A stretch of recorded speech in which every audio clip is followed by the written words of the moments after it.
Mimi nataka nikupe dalili ya mwanaume anayetaka kwenda kuchepuka. Kwanza ataanza kujifanya tufanyane usafi, tunyuane. Nimekuwa mchafu sio kitu gani? Atajifanya tunyuane.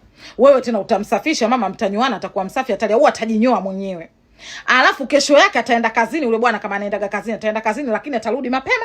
Na akirudi atajifanya yuko mbio mbio, yuko ana haraka, anakimbilia bafuni kuoga haraka. Sasa pale ukitaka kumkwaza, mwambie njoo basi mara moja, mume wangu nipe kimoja cha mkwezi kikutangulia uko unapoenda, kikuongoze njia. Hawezi kukubali.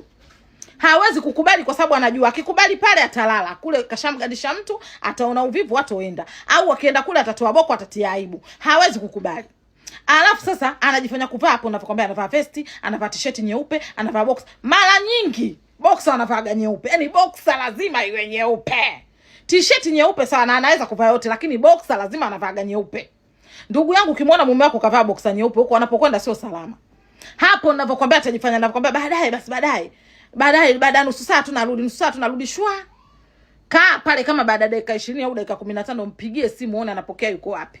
Anapokea sehemu yuko kimya, kumepoa, sauti inajirudia. Alafu anapopokea ile simu anapoongea kama anaongea na mama yake mzazi vile ninavyokuambia. Au mwingine ndio unakutana simu anaizima ile simu kabisa. Baadaye anakuambia nilikuwa kwenye mpira, simu nilikuwa nimeacha kwenye chaji. Bwana wewe ukiona manyoya kashaliwa ndugu yangu wewe. Njoo kilingeni mapema kabla mambo hayajaribika. Bwana anachepuka huyo. Bwana anachepuka huyo. Na akirudi ndugu yangu hata kwambia hawezi kukubali kukupa mzigo. Na akikupa mzigo akikojoa povu.